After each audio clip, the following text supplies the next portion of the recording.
Good morning, subscribers. Welcome to episode 14 of Complex Humans. It's 11th of April here in Sydney at 6 a.m. And my guest for today is Pierre Marchart. He's in Hamburg, where it's till the 10th of April. So it's Tuesday here, it's Monday there, and it's 10 p.m. there. How are you, Pierre? I'm doing great, thank you. I'm glad to be here having this conversation with you. Awesome, awesome. What would you like to talk about today in this episode? So yeah, like it's an interesting point in my life right now, like a lot of recent changes and transitions. Um, Uh-huh. so yeah, like for a bit of context, I've been after 2 years where I was working as a life coach and teaching a meditation practice called orgasmic meditation. I know that some other guests on Yeah. this episode have been talking about it, and I recently decided to transition back to what I was doing before, which was data science, machine learning. So something pretty different, and I just started a new job last Monday. So yeah, after a 2 years break, so going back there, going back to science. It's also a very Awesome. different setting for me because my experience so far, I've been working as an academic, and this time I'm working in a startup. So there is a lot of new things. There's lots of things that I'm rediscovering from a new angle now, and it's yeah, super interesting. Awesome. Awesome. You could bring orgasm in the world of science. Just for Yeah, some I do also, yeah. just some for some context. Are you able to briefly describe to people what's data science and what's machine learning for those who don't know? Yes, definitely. Um, So machine, what I've been doing mostly is machine learning more specifically, and it's even to introduce, it's a bit funny because it's really a field that's intersecting between a lot of different fields. So Mm-hmm. originally it comes from artificial intelligence, Mm-hmm. but from like 30 years ago, something like that, it took a really deep direction into mathematics, statistics. So it took a more mathematical turn. And maybe more now, it's kind of going back more to its origin, like linking it back to computer science and stuff like that. And basically, what it deals with is to try to um, understand, extract some knowledge from data, Mm-hmm. potentially any type of data, and trying to, well, either directly extract this knowledge just for itself, or more often than not, trying to infer new things from this knowledge. So you have Mm-hmm. data from the past or from the present, and you're going to try to predict things with the data that you will see in the future. Awesome. Like from my encounters with it, if I'm not mistaken, it's the science behind the recommendation engines we have. Like when I get a book from Amazon or queue something in my Netflix, it's this machine learning that will suggest things that I might like as well. So Exactly, yeah. That's one of the big applications that's been working very well and used for a long time now. Yes, definitely. So using information from other users, like they bought this, the people who bought this also bought this, and this. yeah, So from all this collection of data, you can try to infer what's like the Amazon, for instance, try to infer what you are going to like, yeah. and they do it pretty well. Yeah, but the funny thing is, I read this. I like reading a lot of stuff. I read this article about machine learning. Is that it can predict, but the people who do it actually don't know how it really works. It's like that's a bit mysterious. Like it works in the sense that they put all this data in, and this happens, but no one really sure what happens. The real details. Is that true or? Yeah, it's partly true. I mean, there are some models that aim at gathering some understanding of the underlying processes, for instance. Yeah. For instance, I don't know, like in uh, medical applications, if you're trying to predict if a patient is having a disease or if he's gonna have a disease, Uh-huh. sometimes you want to understand what are the roots of it, the causes of it. But for a lot of applications, you don't necessarily care what is the reason behind. What you want to do is to predict, and it's actually much like a much simpler task. From a Uh-huh. human, it can be a bit counterintuitive because the way we reason, the way we work, we like Yeah. to understand the reason and from that predict. But actually, from a more mathematical, statistical point of view, it's actually much easier for a machine, for a computer to predict things without really understanding the cause or isolating one or two main cause. So yeah, basically what it will do, it will like take some data, do some weird operations that don't really have any specific meaning, but in the end, it Uh-huh. will provide a result that is good for predictions. Yeah. I love it. I love it because, as you know, the title of this series is Complex Humans. And Hmm. that's complexity science. Like, you can't really understand the whole thing. What you can do is just probe different parts of it and see what emerges. And it ties in with the orgasmic meditation we do. There's no goal, but something happens, you know? Yeah, totally. Yeah, Yeah. that's definitely I can relate to that, and that's why I also love this science. Yeah, and the study Awesome. of complexity. So what do you think? What do you think? Well, is it good for the world, and do you see any dangers from using this science or Hmm. technology? Yeah, well, that's quite a big topic these days. Like a Mhm. lot of people are caring about that, which is a good thing. Um, to be honest, I'm always like that's a very broad statement that I'm gonna make, but I don't think that there is any technology or tool that's inherently good or bad. It's always about Mhm. what you do with it. But Mhm. definitely there is a lot of issues that can arise. And yeah, for instance, like to use my own experience, I was thinking about that a lot because I was for a couple of months looking for jobs Mhm. opportunities. And for instance, one offer that I had was to work in a field called debt collection. So Okay. it's Yeah. yeah, and basically what they wanted to do is to predict what would be the next best action to take to collect the debt from a customer. Whoa. Full on. Which I'm sure would work great. I mean, I'm sure that it's a totally the kind of application where using machine learning would do great. And at the same time, it's something where um, it kind of removes the responsibility of humans, right? Like, Yeah. oh, you put people into dire situations, things that you don't really want to look at, and it's like, well, it's not my responsibility. The algorithm, the computer said we should do that.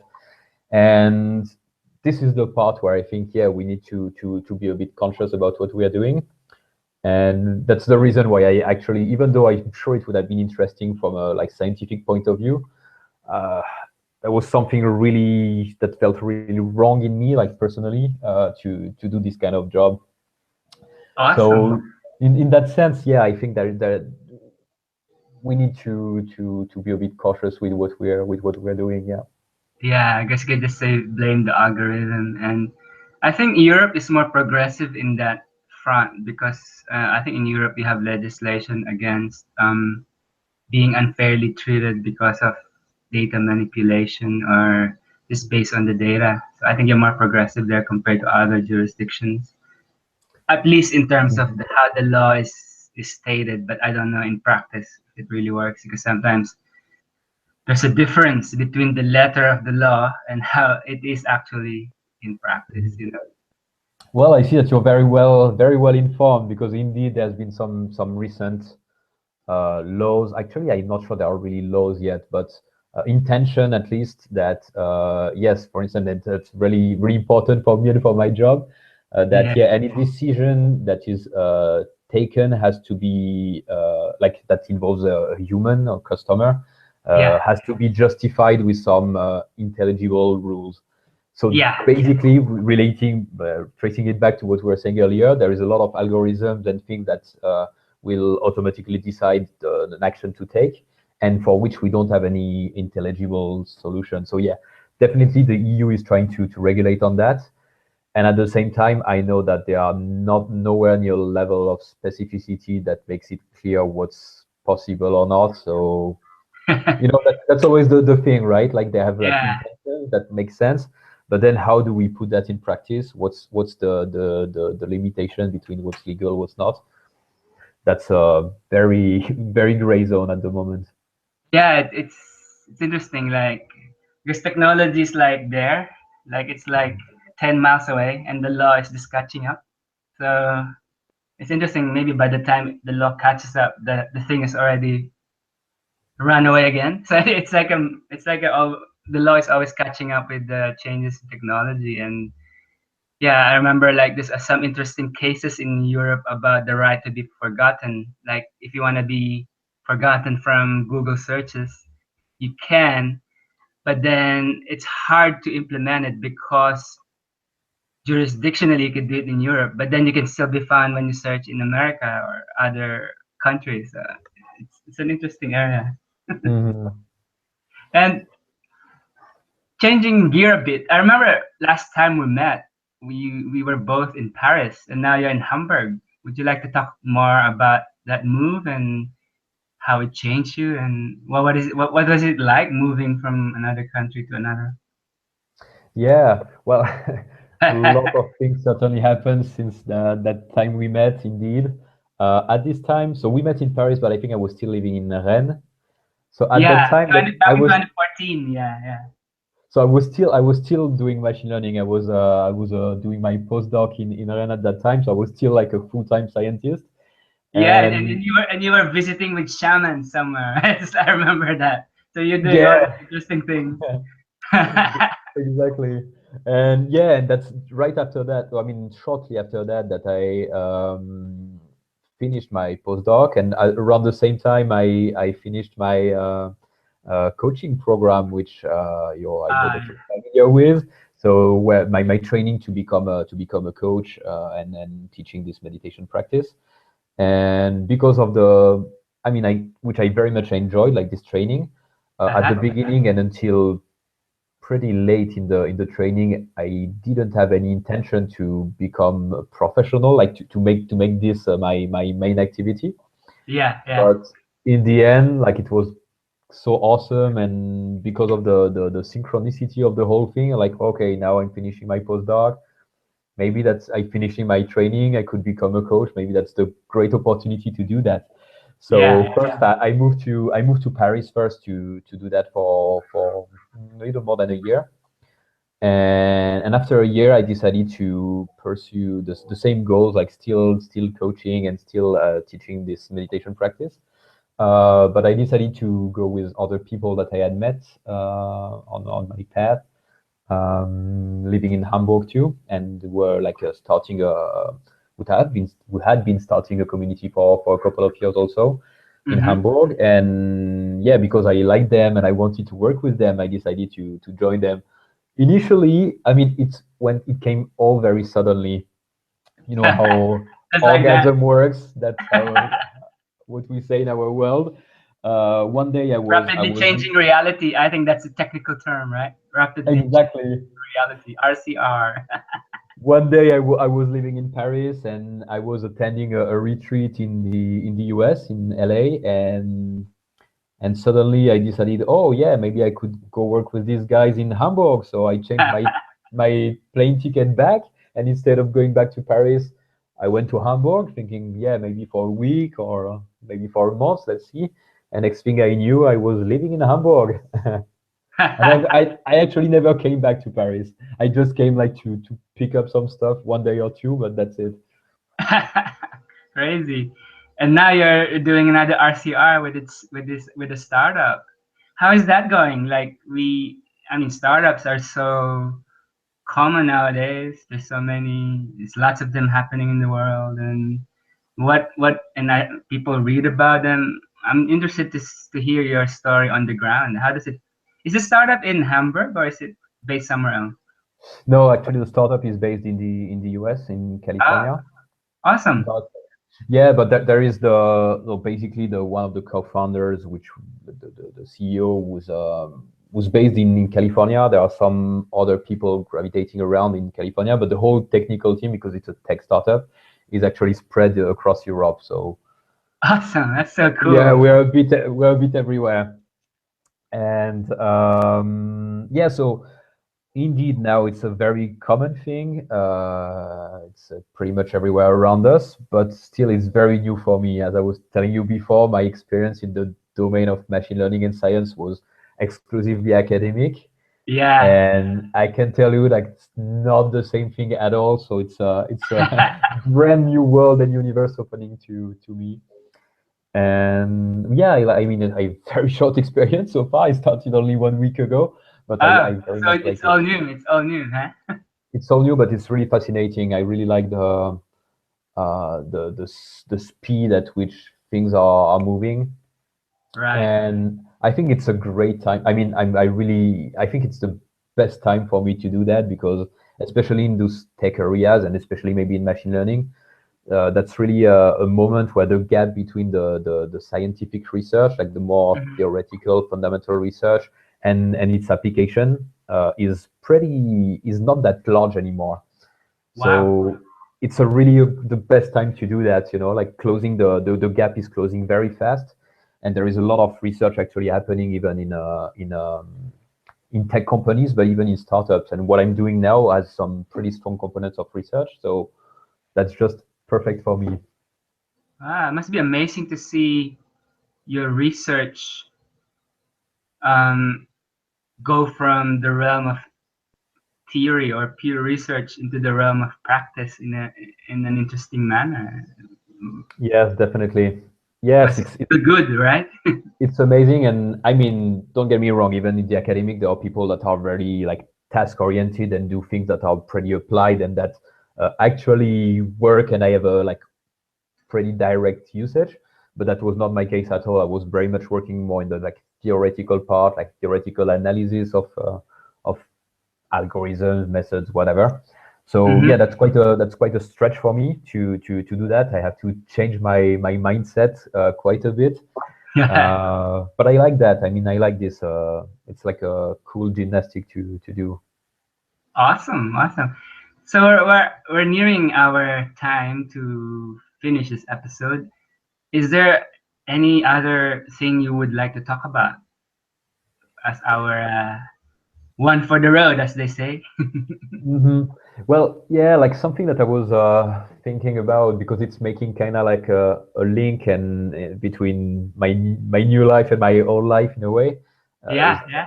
uh, or how my experience as a coach and having practiced orgasmic meditation and all that, doing some self development is actually serving me now. I have a very different approach about what I was saying before. I'm a trained scientist. That's more of my background, and it's like a really masculine way of seeing things, like problem oriented. So finding problem and solving them. Yeah, yeah. Um, so some people would call that like, yeah, very masculine way. And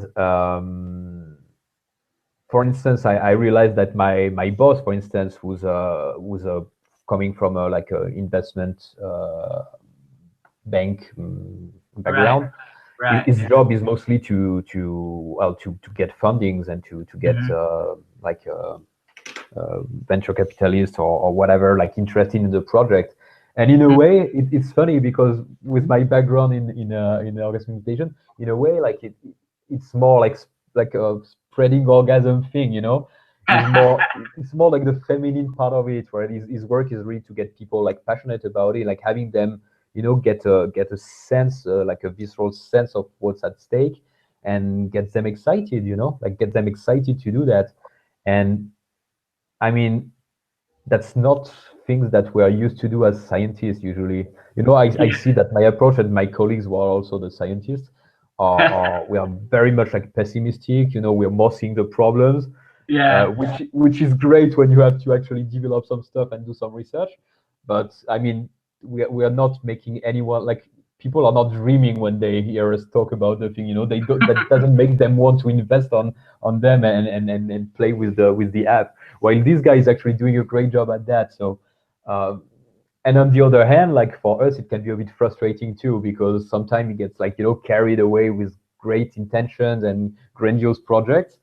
And then we're like, oh my God, like How we're are we like gonna do totally that? losing touch with reality. How can we do that? And I think that's a very good illustration of the, like masculine, feminine dynamics that we have like in our world, right? Yeah, yeah, it's so awesome. It's like yeah, I was thinking about that the other day. Like turn on is can be one of those, in companies they talk about culture or we have our key performance indicators and all that kind of jazz. But I think one one you could ask, is there turn on happening right now? If not, then we're falling behind. So it's not about quarterly profits. It's what's the quarterly turn on this year? Because Yeah, totally. if And I mean, people are not turned on, then people will just hate doing their job, right? If they're not excited about it. If they're excited about it, I'm sure they're gonna do interesting things, right? yeah, totally. And I mean, way before getting familiar with even all that language and masculine, feminine, and this way of seeing things now, I've always been very clear in my experience, like professional experience and studying, that yeah, like I needed some level of excitement to be Yeah, interested, but even to be productive. Like I don't, like when I'm not, like I'm just like kind of dying and like nothing is happening much. I'm slow doing death. 10 times as much when I'm like, yeah, excited about the project or about the people I'm working with. That's the key ingredient for me, and it's always been so. Yeah, now I can even do that in a more like experienced way and trying to bring that also to the equation and to the project. So good. It's so good. Yeah. Yeah, and then that's one of the reasons why I wanted to do this series, Complex Humans, is to show that we humans are multifaceted, and we bring all of that. Like Mhm. when I see you, I shouldn't just see Pierre, the data scientist or the researcher. You also have all these other things you bring to the table, and it should be I should receive all that, not just selectively. Mhm. I just want to see the scientist. Give me the result. You can't. You're dealing with humans, right? You have to Yeah, get the whole thing to enable a real rich interaction, not just the narrow band of utility. yeah, and that could be quite a challenge in this, like, with like getting very very far in one direction. That's what Yeah. research is about, right? We're digging super far in one direction, so it can be a bit hard to keep like this transversal approach and a more like broad Zoom way out of of it. seeing things. Yeah, just go zoom out of Yeah, it. but Awesome. that's definitely the challenge. Yeah. Yeah. Thank you, Pierre. And I think that's a good high to end this episode. And maybe I could check in with you a few months down the track to see what's going on, to see how your startup's going. Maybe who knows? There might be another RCR. We'll never know in this life. Oh So, yeah. any last words to our viewers? No, like yeah, yeah, I feel very very turned on right now talking about all that. So thank you for inviting me, and it will be like a great pleasure to yeah to see what I have to say about all that in 2 months, which might be something totally different. Yeah, we'll do that. All right, subscribers, viewers, thank you for watching. And as always, please like, comment, and subscribe. And I'll see you in the next episode where we're talking with someone in Stockholm. So we're going real international with this series. Thank you, guys. Thank you, Pierre. Thank you. À Bye. bientôt. Or See you. just. Tschüss.